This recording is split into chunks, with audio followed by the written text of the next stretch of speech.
Assalamualaikum warahmatullahi wabarakatuh.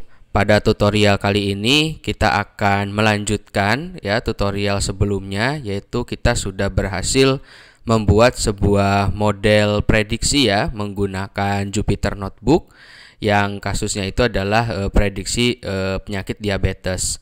Nah, tutorial sebelumnya kita sudah selesai gitu ya. Di sini kita coba buka filenya ya. Kita coba buka filenya untuk model yang sebelumnya kita buat ya, kemarin itu sampai simpan model ya. Jadi setelah model prediksi ini berhasil dibuat, lalu modelnya kita simpan dalam bentuk diabetes model.sav. Nah, file ini nantinya kita akan coba di load ya pada sebuah aplikasi gitu ya, sehingga nanti bisa diakses lewat website seperti itu. Nah, untuk aplikasinya kita menggunakan Streamlit gitu ya, supaya kalau ini kan model notebook ya, isinya codingan gitu. Jadi kalau misalkan mau diakses di website seperti apa, berarti engine ini harus kita tampilkan dulu di dalam halaman website. Nah, untuk caranya kita membutuhkan satu aplikasi namanya Streamlit. Nah, oke. Jadi kita bisa langsung bikin kode ya. Jadi di sini projectnya saya satukan ya dalam satu folder. Di sini saya buat folder latihan di directory D ya. Di situ ada datasetnya yaitu dataset diabetes. Lalu file Python-nya ya, file notebooknya di sini ada diabetes.ipynb dan ada juga diabetes model.sav. Ini adalah hasil simpan model ya yang dari notebook.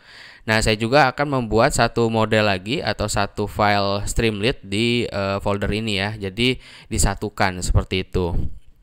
Oke, kita bisa mulai aja di sini. Kita klik kanan, new file ya. Misalkan saya kasih nama stream gitu ya, stream diabetes misalkan. Seperti ini, .python ya, .py. Karena ini kan filenya untuk Streamlit. Oke, nah untuk codingannya kita bisa import ya, kita masukkan import pickle ya. Pickle ini karena kan kita mau meload .sav ya, jadi kita import pickle dulu. Setelah itu import Streamlit ya, st ya, seperti ini.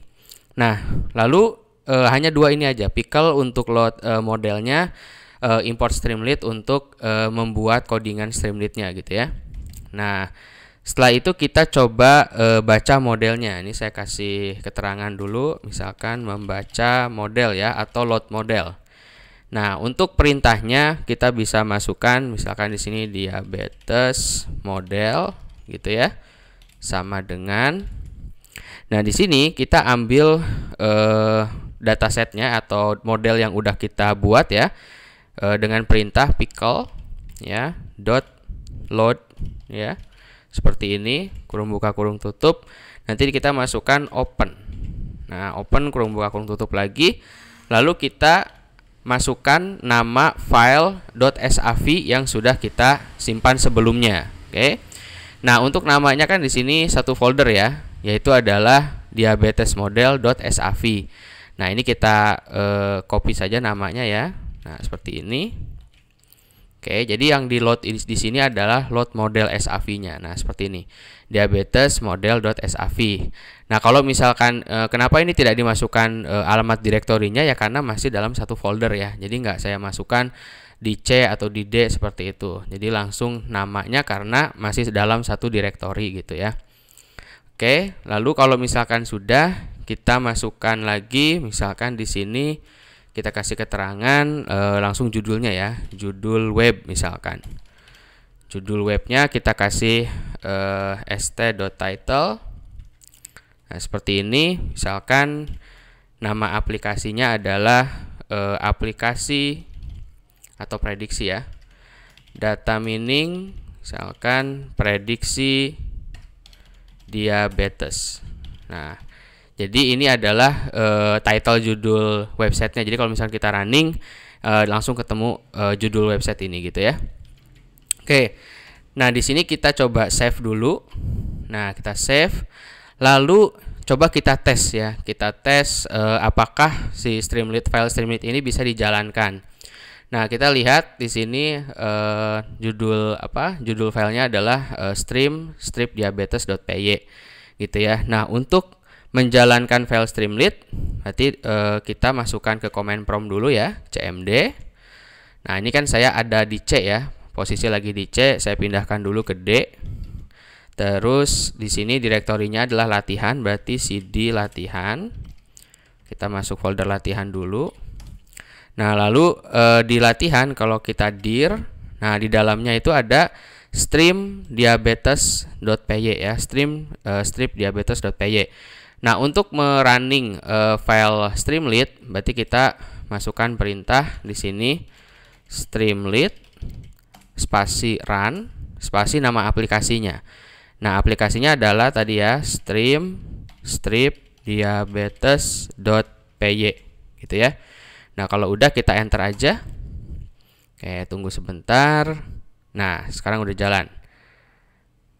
Oke, nah di sini ada error ya. Errornya itu di sini model pickle. Ya, pickle-nya ada error di sini. Coba kita cek dulu ya. Oh ya, kita tambahkan ininya dulu keterangannya di sini, koma RB ya kalau nggak salah. Coba kita masukkan RB. Oke, coba kita load lagi. Kita refresh. Nah, langsung muncul judulnya ya. Jadi tadi nggak masukkan RB di sini ya. Jadi .sav, RB untuk ngeloadnya. Nah, kalau sudah seperti ini kan berarti judul dari aplikasinya sudah berhasil ditampilkan gitu ya. Oke, kalau gitu kita tinggal buatkan form inputannya. Nah, form inputannya gimana? Kita sesuaikan gitu ya namanya itu dengan nama yang ada di dalam dataset, karena kan kita mau bikin inputan gitu ya. Nah, untuk namanya teman-teman kita bisa lihat di dataset. Ini kan datasetnya ya. Nah, di sini datasetnya itu ada, sebentar kita cek.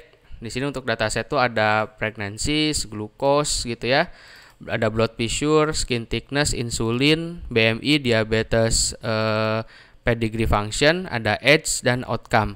Nah, pastikan ketika kita membuat, karena kan ini kita ngikutin dari model ya. Jadi besar kecilnya itu harus mengikuti yang ada di dalam atributnya yang ada dalam dataset. Misalkan di sini pregnancies berarti ya.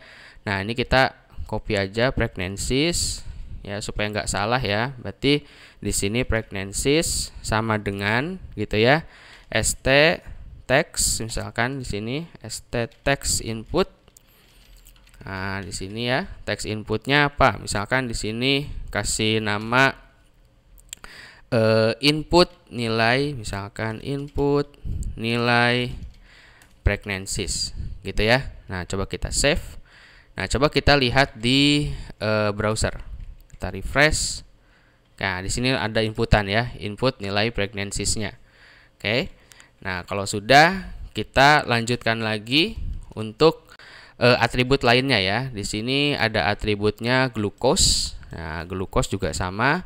Kita copy, kita paste di sini ya. Glucose sama dengan st.textInput. Misalkan di sini. Nah, kita kasih nama, misalkan input nilai glucose gitu ya. Nah, lalu kita tambahkan lagi yang berikutnya ya. Tambahkan lagi misalkan di sini blood pressure ya. Oke, blood pressure-nya kita copy. Nah, kita paste di sini blood pressure sama dengan text input. Nah, di sini berarti kasih nama input nilai glucose, blood pressure ya. Oke. Nah, sudah, kita lanjutkan lagi ya buat yang skin thickness ya. Oke, kita copy skin thickness-nya. Berarti di sini sama dengan st.input text text input, kebalik. Text input. Nah, kita masukkan di sini input nilai skin thickness. Nah, seperti ini. Terus kita lanjutkan lagi ya. Untuk nilai insulin. Nah, berarti insulin kita copy. Nah, kita paste, berarti insulin sama dengan st dot input text ya. Nah, masukkan, misalkan di sini kasih nama input nilai insulin. Oke.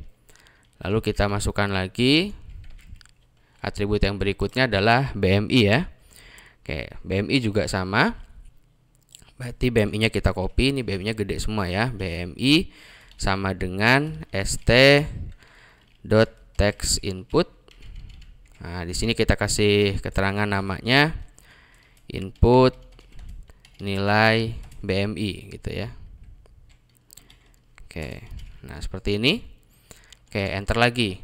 Nah, kita masukkan lagi atribut berikutnya, yaitu adalah diabetes pedigree function ya. Nah, kita copy juga. Jadi kenapa saya copy dari datasetnya langsung, itu supaya tidak ada kesalahan dalam pengetikan nama atribut ya, besar kecilnya. Jadi saya langsung copy. Berarti diabetes pedigree function juga sama ya, st.textInput kita masukkan di sini. Nah, kita kasih keterangan input nilai ini ya, diabetes pedigree function. Nah, seperti ini. Oke. Selanjutnya yang terakhir ada satu atribut lagi, yaitu adalah age ya. Nah, yang age juga sama ya, kita masukkan age sama dengan st.textInput.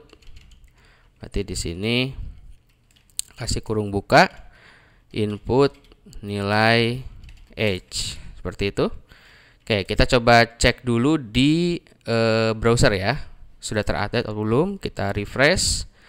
Nah, jadi seperti ini ya. Ada input nilai pregnancies, glucose, nilai blood pressure, nilai skin thickness. Ini dalam bentuk text input ya. Oke. Nah, kalau sudah, kita coba buatkan untuk buttonnya. Nah, di mana button ini atau tombol ini kalau diklik prediksi ya, misalkan kita masukkan pregnancies, glucose, blood pressure, nanti ketika kita klik submit, nanti keluar tuh hasil prediksinya, dia itu terkena si pasien itu terkena diabetes atau tidak diabetes, seperti itu.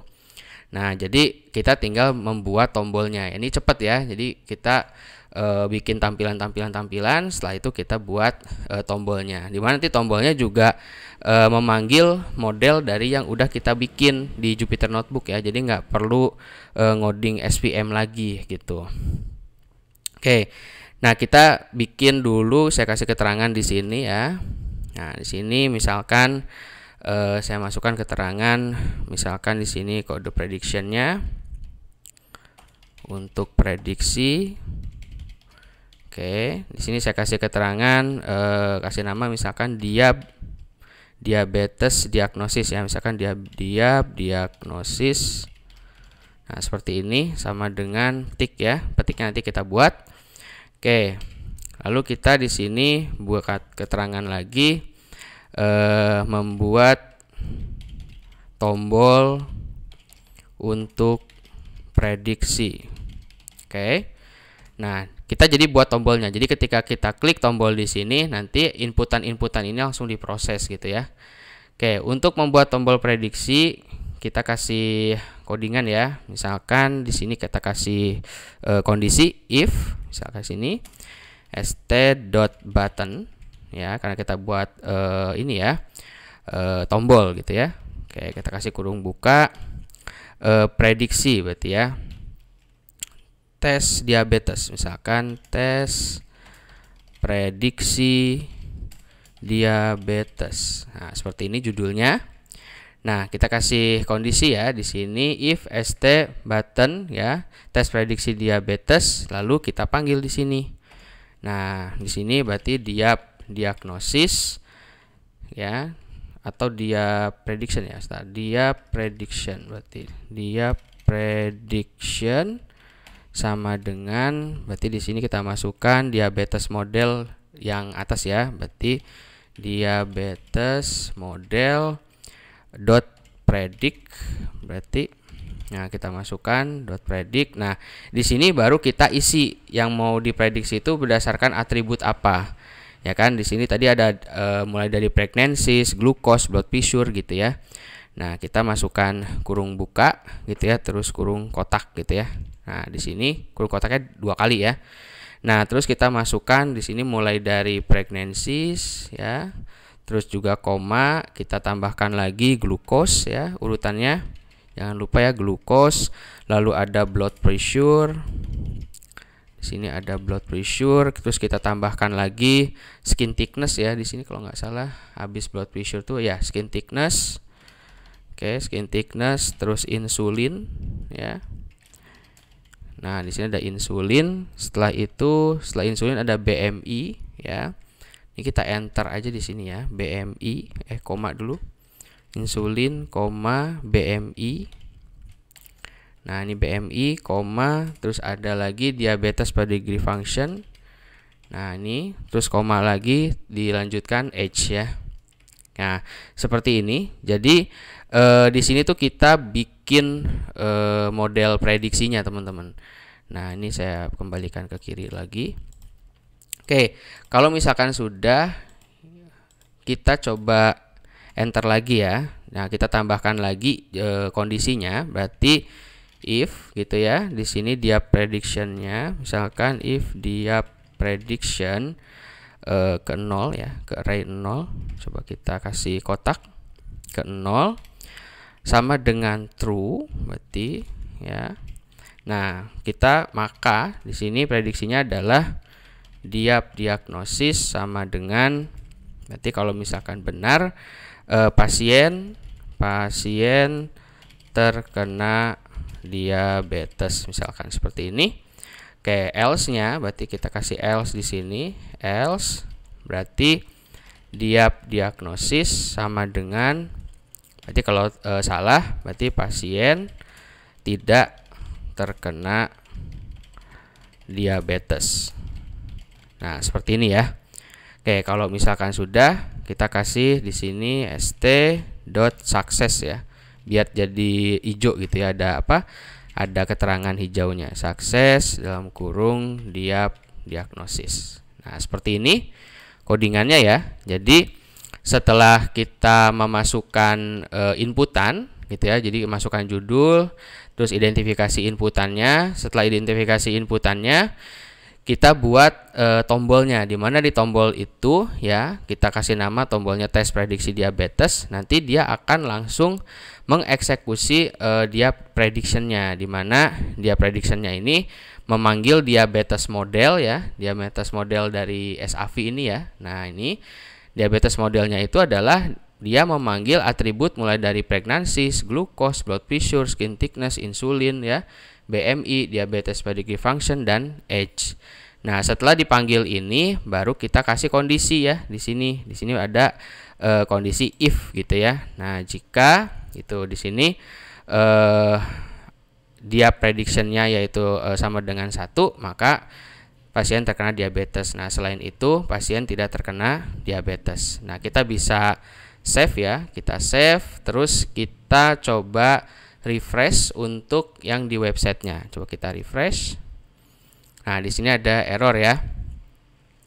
If st ya, invalid syntax. Coba kita lihat line 30 ya. Coba kita lihat di sini line 30.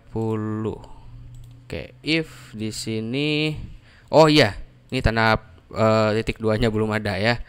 Jadi if titik 2 harusnya di sini ya. If titik 2. Nah, baru diabetes. Terus if lagi. Oke, kita coba save. Kita coba load lagi, refresh. Oke, masih expected intended block itu line 31 ya. Coba kita lihat line 31. Kayaknya ini kita masukkan diabetes model predict, coba kita jadikan satu line ya. Coba bentar. Oke, misalkan ini sini kita tab. Nah, ini kita tab. Ini kayaknya masalah di tabnya nih. Oh, sorry. Kita masukkan tabnya di sini. Oke. Diagnosis else. Berarti di sini. Oke, kita coba save. Terus kita coba running lagi di browser ya. Kita refresh lagi. Nah, masih ada line 33. Oke, coba kita lihat line 33. Jika dia prediction 0 terus sama dengan 1, maka ya di sini udah maka. Oke. Harusnya sih nggak ada error di sini ya. Oke, kita coba lihat di sini diabetes. Ini nggak ada yang aneh. Coba kita lihat lagi. Soalnya di sini ada merah ya. Coba if-nya di sini. Sepertinya gini. Oke. Sorry. Nah, seperti ini. Oke, ini udah nggak ada error nih. Kayaknya masalah ini ya, masalah tata letak si codingan ini juga berpengaruh, teman-teman. Kita coba refresh. Nah, oke. Nah, ini udah ada tombol tes prediksi ya. Kalau udah, kita coba testing, teman-teman. Nah, kita testingnya pakai apa? Kita testingnya pakai ini nih. Nah, ini kan kita coba inputkan ya untuk kolom yang pertama ya. Ya, di sini baris yang pertama. Kalau pregnancy-nya 6, glukosa 48, sekian, itu outcome-nya 1 ya. 1 itu berarti kan diabetes gitu ya. Nah, coba kita masukkan ya pregnancy-nya 6. Nah, nilai pregnancy-nya 6. Terus input glukosnya 148 gitu ya. Terus nilai blood pressure di sini 72. Kita coba masukkan 72. Nah, skin thickness-nya 35. Terus nilai insulinnya 0. Nah, terus kita masukkan juga BMI, BMI-nya 33,6. Nah, di sini terus nilai diabetes predictive function-nya 0,627 ya. Masukkan 0,627. Nah, terus age-nya di sini 50. Ya, berarti kita masukkan 50. Oke. Nah, kalau misalkan di dataset dengan nilai seperti ini, itu hasilnya adalah 1. Berarti kan dia pasiennya terkena diabetes. Nah, coba kita masukkan nilainya, lalu kita klik tes prediksi diabetes ya. Nah, hasilnya adalah pasien terkena diabetes. Seperti itu. Berarti dari sini teman-teman kita sudah bisa mengconvert gitu ya, atau mengintegrasikan model yang udah kita buat sebelumnya, yaitu menggunakan Jupyter Notebook, lalu kita buatkan model website seperti ini ya. Nah, itu juga kita nggak perlu menggunakan HTML, CSS gitu ya. Jadi tinggal menggunakan Streamlit seperti ini ya, hanya satu lembar ya, satu file Streamlit sudah bisa menampilkan aplikasi data mining untuk prediksi diabetes. Oke. Nah, ini juga kalau kita mau modifikasi bisa ya. Misalkan ini kan kita harus ke bawah gitu ya. Nah, kita bisa bagi-bagi teman-teman. Kalau nggak salah kita coba buka Streamlit-nya ya. Streamlit, terus kita lihat di dokumentasi. Kalian coba search call ya, kolom, coba kolom. Nah, di sini ada ST kolom nih. Kalau nggak salah kita bisa membagi menjadi beberapa kolom gitu ya untuk tampilannya ya. Nah, ini kita bikin kayak gini nih, kolom 1, kolom 2. Nah, jadi seperti ini. Kita bisa pakai call ya. Misalkan kita mau membagi menjadi 2 kolom, berarti kita bisa bikin pembagian di tampilan di webnya ya. Oke, ini call 1, call 2 seperti ini. Nah, coba kita implementasiin ke sini teman-teman. Misalkan setelah judul kita bikin kolom ya. Misalkan kita enter di sini. Kita kasih kolom, misalkan kita kasih membagi ya, membagi kolom. Nah, seperti ini. Oke, untuk kolomnya misalkan kita kasih 2 kolom, berarti call 1, call 2 gitu ya. Call 2 gitu. Nah, di sini call 1, call 2 sama dengan di sini st.column. Coba kolom. Nah, ini ada ya. st.column dalam kurung 2. Berarti kita akan membagi menjadi 2 kolom gitu ya. Nah, untuk codingannya kita samakan aja di sini menggunakan with call gitu ya. Nah, berarti di sini untuk pregnancies-nya kita jadikan with, berarti with call 1. Nah, ini di kolom 1 gitu ya. Titik 2. Nah, ini kita kita tab. Terus di bawahnya kita kasih untuk yang glukos berarti kolom 2 berarti ya. With col 2 gitu ya.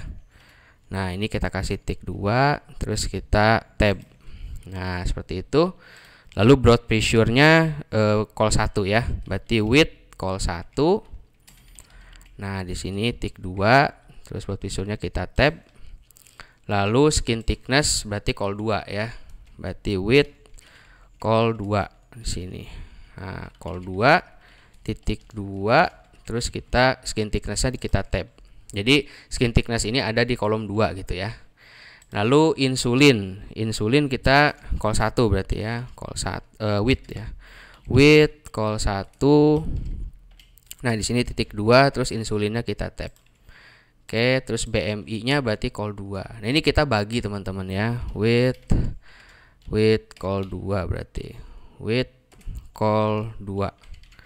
Nah, seperti ini kita titik 2. Nah, yang BMI-nya kita tab. Lalu untuk diabetes predictive function-nya berarti width col 1. Nah, ini ya. Nah, ini diabetes predictive function-nya kita tab. Terus yang H-nya kita kasih width col 2. Nah, seperti ini. H-nya juga kita tab. Oke, coba kita save ya. Jadi kita menggunakan kolom 1, kolom 2 ini supaya tampilannya berubah menjadi pembagian 2 kolom ya. Nah, sebelumnya kan tadi seperti ini kan. Kita seperti ini ya.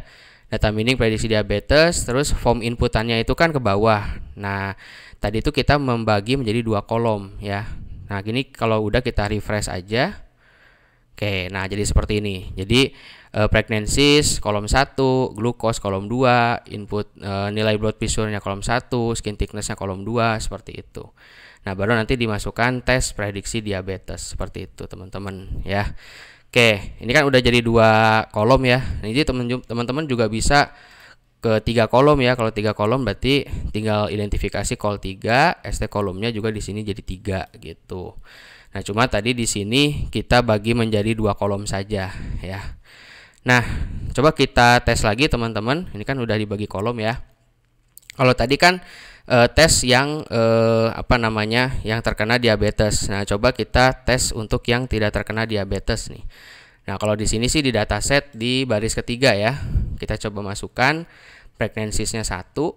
Berarti kita masukkan 1, glukosnya 85, kita masukkan 85. Terus blood pressure di sini 66. Lalu skin thickness-nya kita masukkan 29. Lalu insulin kita masukkan 0 ya, nilai insulinnya 0. Nilai BMI-nya di sini 26,6 ya, 26,6 untuk nilai BMI. Lalu diabetes predictive function di sini 0,351 ya. Di sini kita masukkan 0,351. Lalu age-nya 31 tahun. Nah, kita masukkan sini, coba kita tes prediksi diabetesnya. Kalau di dataset hasilnya itu 0 ya, berarti dia tidak terkena diabetes ya. Nah, coba kita masukkan. Nah, masuk ya, pasien tidak terkena diabetes seperti itu. Ya, jadi intinya dalam tutorial ini, jadi kita mencoba mengintegrasikan gitu ya antara model Jupyter Notebook yang sudah kita implementasikan sebelumnya teman-teman yang ini. Nah, kalau misalkan modelnya udah beres, model tersebut di-save ke dalam database ya, di dalam file namanya diabetes model.sav. Nah, nanti diabetes model.sav ini kita load ke file Streamlit gitu ya. Jadi kita buatkan satu file Streamlit untuk menampilkan gitu ya model tersebut ke dalam halaman website. Nah, seperti ini. Jadi kalau misalkan udah jadi website seperti ini, kita tinggal step selanjutnya adalah kita coba publish ke web ya. Di sini kan masih localhost ya, masih dijalankan di localhost. Nah, sekarang bagaimana si data ini atau tampilan aplikasi ini bisa terupload di internet. Nah, nanti kita akan coba menggunakan Streamlit Share ya. Ada satu fitur yang namanya Streamlit Share, yaitu adalah untuk mengupload aplikasi Streamlit itu ke dalam internet ya, supaya bisa diakses di luar. Seperti itu. Oke, mungkin untuk tutorial kali ini saya cukupkan sampai sini ya teman-teman. Jadi teman-teman bisa mencoba mengintegrasikan model SAV ke dalam file Streamlit ya, dan menjalankannya di localhost. Oke, cukup. Nanti kita ketemu lagi di tutorial berikutnya untuk hostingnya ya, untuk deploymentnya di internet. Oke, semoga tutorial ini bermanfaat. Saya tutup. Billahi taufiq wal hidayah. Assalamualaikum warahmatullahi wabarakatuh.